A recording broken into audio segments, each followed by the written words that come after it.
Preneurs, the Preneur LIfe topic today that we want to talk about, that we get quite a bit that comes at us with questions, is how to leap in faith from 9 to 5 to entrepreneurship. And one of the things I could definitely speak on is, one of the biggest concerns that I at least had from leaving my W-2 job all the way to entrepreneurship was, am I being responsible or am I being irresponsible? I don't know if that's something that maybe you were going through too in your mindset as well. It's like, because maybe you have some people that are depending on you. Maybe that's family, that depends on you. Or it's maybe yourself. You got to figure out, do I have the savings to be able to do it effectively? And, do I have a couple of different things that I think are very important, which is like, okay, do I have the will?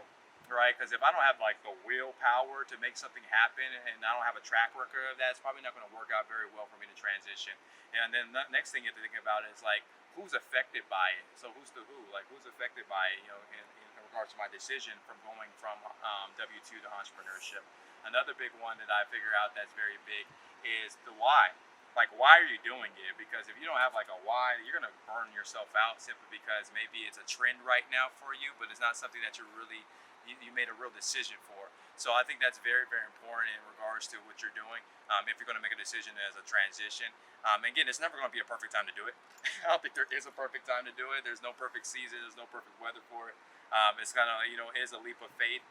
But again, you have to make sure that is it worth the jump for yourself, and are you really serious about it in the first place? What would you say? Yeah, I mean, I think it's definitely important to understand that you can't have your fear and your blessings at the same time, because they definitely cancel each other out. So either you're going to have your faith and you're going to take the leap, or you can hold on to your fear and just keep wondering what would happen if you would have done something. So yeah. So what would you say? Because you were able to leave from your position, which was a high executive position, and transition in less than a year from a W-2, which was about 16 to 18 hours, that you're working on, to now being able to be full-time mom, full-time business owner, full-time entrepreneur, which we call it. What was a major thing that changed for you that you can actually help some people as well? Because that's one of the questions you get quite a bit, probably. I think that it was definitely scary at first, because it's always unknown. When you're thinking about becoming an entrepreneur, you're thinking, what is going to happen if something happens. And I definitely had my job as my safety net. It was kind of my kind of cloak of comfortability, right? But I had to realize that, one time our CEO was talking to us and he's going, what is it that is keeping you from really taking this step? And when I boiled it down, it was literally just fear. It was fear of what happens if something happens to you? What happens if I'm not good enough? What happens if I can't find a client? What happens if all of these different things?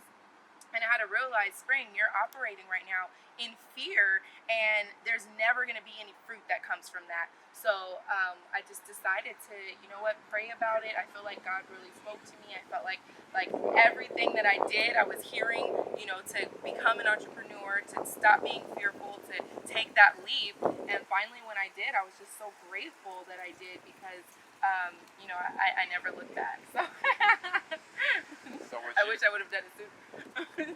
So would you say that the most belief had to come with you in yourself first? You had to have a lot of self-esteem first about what you can do, Absolutely, and your capabilities, and then probably your support around you with your team. And I really had to understand that I knew that I had a strong why. I had a strong foundation, and I knew that we were doing this together.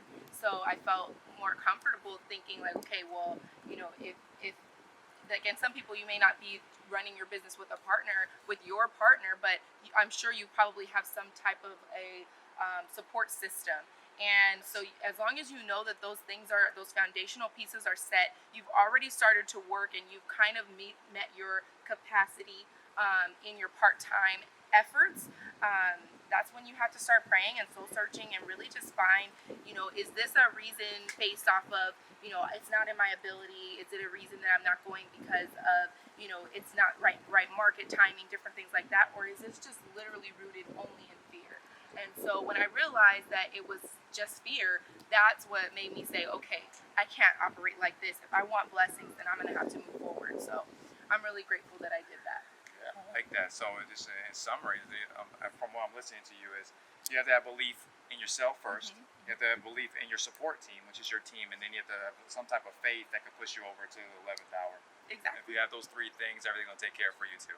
Well, Preneurs, next time we'll see you guys very soon. In the next video, by the way, we'll talk about how to really prepare your comfort zone, right, to get to the next level, and how to actually prepare for the things we're talking about right now so that you can move from a 9 to 5 to becoming the entrepreneur and the preneur that you know you can become. Right. So don't forget, guys, we love that you're here with us, but like the game of chess, make the next move your best.